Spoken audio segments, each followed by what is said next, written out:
ಸತ್ಯಕ್ಕೆ ಜಯ ಸಿಕ್ಕಿದೆ ಅನ್ನೋದು ಮೊದಲನೇ ರಿಯಾಕ್ಷನ್ನು. ನಾವು ಹೇಳ್ತಾನೆ ಇದ್ವಿ ಪ್ರಾರಂಭದಿಂದನೂ.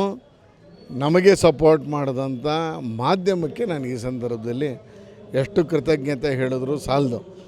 ನಾವು ದಾಖಲೆಗಳನ್ನ ತೆಗೆದಿದ್ದೀವಿ, ನಾವು ಸಬ್ಮಿಟ್ ಮಾಡ್ತಾಯಿದ್ದೀವಿ. ಹಂತದಲ್ಲೂ ಮೈಸೂರಿನ ಮಾಧ್ಯಮದವರು ನಮ್ಮ ಜೊತೆಗೆ ನಿಂತರು. ವಿಶೇಷವಾಗಿ ರಾಜ್ಯವ್ಯಾಪಿ ಸುದ್ದಿ ಆಯಿತು.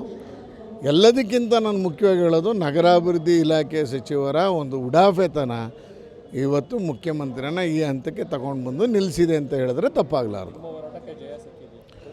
ಹೋರಾಟಕ್ಕೆ ಜಯ ಪ್ರಾಥಮಿಕ ಹಂತದಲ್ಲಿ ಆಗಿದೆ ಅಂತ ಅನ್ನಿಸ್ತಾ ಇದೆ. ಆದರೆ ಇದು ಯಾವಾಗ ಸೈಟ್ಗಳ ವಿಲೇವಾರಿ ಆಗಿದೆ, ಆ ಸೈಟ್ಗಳು ಮೂಡಾಗಿ ವಾಪಸ್ ಬರಬೇಕು.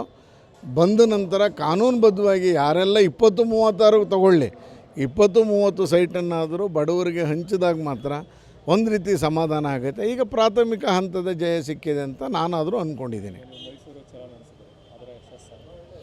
ಮೈಸೂರು ಚಲೋ ದಾಖಲೆಗಳು ಮಾತಾಡ್ತಾ ಇತ್ತು. ಮೈಸೂರು ಚಲೋ ಮಾಡಿದ್ದು ಸಾರ್ವಜನಿಕರಿಗೆ ಏನೆಲ್ಲ ನಡೀತಾ ಇದೆ ಅನ್ನೋದನ್ನು ಹೇಳಕ್ಕೆ ಹೊರಟಿದ್ವಿ. ಆದರೆ ದಾಖಲೆಗಳು ಮಾತಾಡ್ತಾ ಇತ್ತು. ಆದರೆ ಮೈಸೂರು ಬೆಂಗಳೂರು ಚಲೋವು ಅದರ ಒಂದು ಭಾಗ.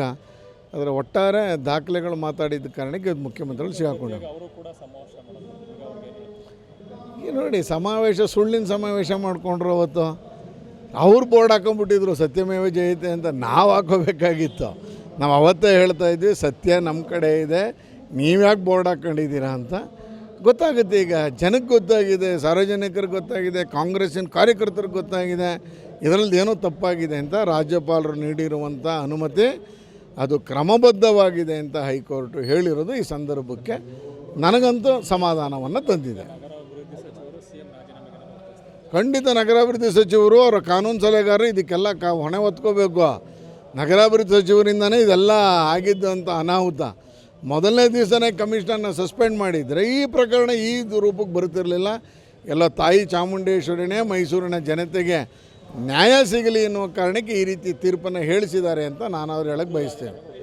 ಖಂಡಿತ ಭೈರತೇಶ್ವರ ಇಷ್ಟೊತ್ತು ಕೊಟ್ಟು ಬಿಡಬೇಕಾಗಿತ್ತು. ಅವರು ಈ ತೀರ್ಪು ಬರ್ತಿದ್ದಂಗೆ ಜೋಬಲ್ಲೇ ರಾಜೀನಾಮೆ ಹಿಡ್ಕೊಂಬರ್ಬೇಕಾಗಿತ್ತು. ನನ್ನ ಕಾರಣಕ್ಕೆ ನೀವು ರಾಜೀನಾಮೆ ಕೊಡ್ತಾಯಿದ್ದೀರಾ, ಫಟ್ ನಾನು ತೊಗೊಳ್ಳಿ ಅಂತ. ಇಲಾಖೆಯನ್ನು ಅಸಮರ್ಥವಾಗಿ ನಡೆಸಿರುವಂಥ ಭೈರತಿ ಸುರೇಶ್ ಅವ್ರ ವಿರುದ್ಧನೇ ನಾನು ಮಾತಾಡ್ತಾ ಇದ್ದೀನಿ.